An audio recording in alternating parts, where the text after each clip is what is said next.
Avengers Endgame is the sequel to Infinity War and the epic conclusion to the MCU. Now, I'm not the biggest fan of Marvel, but I was so excited for this film, like, you don't understand. And the Russo brothers actually managed to pull it off. They turned Thor into a fat alcoholic and it was great. But as well as that, they made a really satisfying and emotionally powerful ending to the franchise, filled with some amazing action, a really clever plot twist, and this film is surprisingly funny, like one of the funniest Marvel films I've seen. With a film this big, I have no idea how they made it this good. I mean, if I was making it, I'd probably just cry from all the guessing. And because this is such a big movie and there's so much going on, I probably won't get around to talking about everything, but I'm going to try and make this video and not overthink it like I do with most things.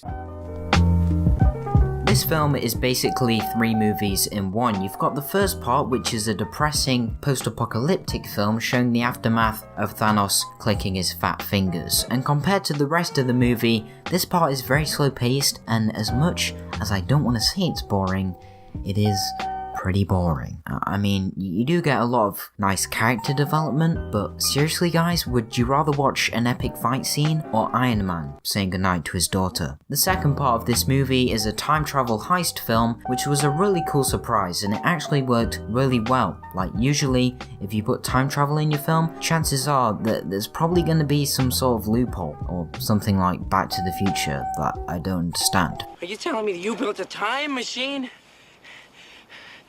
Out of a DeLorean? And you can tear this part to shit, but I'm not going to because I'm a nice guy. I also really like the comedy they put into it. Like I said before, this is one of the funniest Marvel films I've seen. Cause, you know, that joke about Captain America's arse, that was great. I do think if you haven't seen all the Marvel films though, like me, then you probably won't enjoy this part as much, because it's mainly there to give callbacks to previous films, so all the fanboys can fanboy over shit.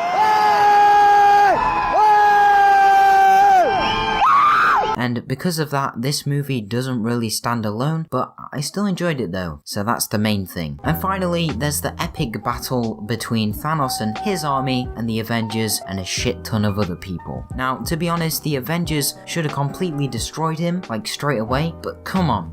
You can't have this film without having an awesome fight scene. That's like having an Owen Wilson movie where he doesn't say wow. Wow, that's pretty good!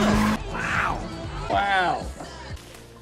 The last hour is absolute carnage. You've got shit flying everywhere. Captain America is killing some dude with Thor's hammer. There's bloody unicorn things that show up out of nowhere. I still have no idea why they're in this, but it works. Plus, the special effects are some of the best I've seen, like, hands down. It would have been cool if they made it like Deadpool, where it's really bloody and gory, but I suppose that wouldn't really appeal to the younger audiences, so yeah. Of course, that's not the end of the movie though, because Iron Man dies, and unfortunately, someone did spoil this for me, but it goes to show, you know, because even I cried a little bit, and I haven't seen Iron Man. I know that sounds really bad, because up until this point I've been like, yeah, I love the MCU. Don't worry guys, I don't prefer DC, I just haven't seen all the Marvel films, so don't hurt me. They do a very good job at making this emotionally impactful, and the shot of the funeral where it pans across all the people he's affected, you do see just how important he is to the MCU. And if you don't give a shit about Iron Man and Captain America's your favourite, then it's alright, because he's not dead, he's just really old and retired, and probably not going to be in another Marvel film, which is really sad. Can we get 5 likes for Captain America? This is so upsetting. Overall, the plot for this film makes for a really great ending to the franchise. Not only does it have lots of amazing action and cool references to previous films, but it's also very emotional, which is something you don't get in quite a few Marvel films. I do have a few problems, like the opening. I get they're trying to have loads of character development and setup, but to be honest, you could have taken a few scenes out and it wouldn't have made a massive difference. Also, the part where Nebula, the little bitch, leads Thanos to the Avengers, that was predictable, but without that bit, you wouldn't have the hour-long action sequence, so I'll forgive you, Nebula. You're pretty cool after all.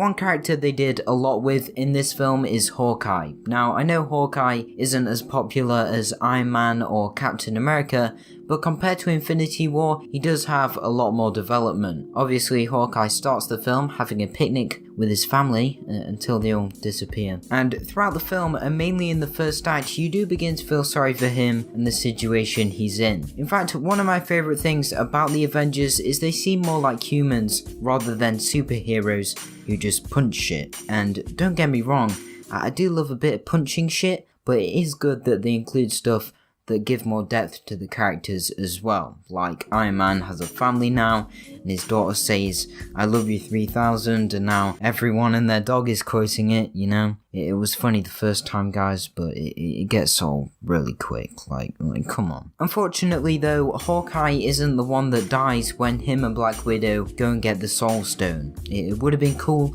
if Black Widow was in the final fight, because you know, everyone likes Black Widow more, including me, because I don't have an opinion. It just makes more sense that Hawkeye stays alive, you know, because he's got to look after his family, so I'm pretty sure that was the reason. Now, we can't end this review without talking about Thor, because in this film, he definitely lets himself go. Like a lot. Of course, I'm talking about how he's a fat alcoholic for most of this movie. I mean, it's not really sending the best message to kids, but it does mean there's a Fortnite reference in there, so yeah, that was amazing. And to be honest, I'm basically in the middle about this decision, because on one hand, it is very funny, but on the other, that's all they do with it. They don't show any negative effects to him being an alcoholic. It's basically just there so they can be like, I know we're getting to an important moment in the film, guys, but did we mention that Thor is just the fattest shit ever? Like, he is so fat, guys. Isn't that so funny, you know? It's like, you know, when Kevin James is in a film, and the only reason it's funny is because Kevin James is fat. That's the joke. Like, it's so lazy. Plus, there are plenty of funny lines in this film without mentioning Thor, like every time he's on screen. For example, Hulk is very funny in this film, and the joke about him getting embarrassed about destroying stuff was really cool. As for other characters, it would have been nice to see Spider-Man and Quinn more, because they only show up for the final battle. Obviously, I don't care about Doctor Strange, because like, who saw that film? Not me. I'm just saying, I think it would have been cool if they had more to do, but then again, the final battle is amazing anyway, so it kind of makes up for it. Finally, Captain America. I thought he was really good in this film, and quite a few people were complaining that he didn't give his shield to Bucky at the end, because you know, they're like best buds. But you know what? It didn't bother me. I thought they wrapped up the film really well, and yeah, before I forget, that fight scene he had with himself, yeah, that was awesome. There isn't much to say about the action and special effects, except, wow, they really pulled it off. The action scenes are awesome, and even though there is a lot going on in the final battle, it's still easy to follow, and nothing is filled with shaky cam, which I'm sure you know I don't like by now. And the special effects, well, let's just say they have come a long way since The Mummy.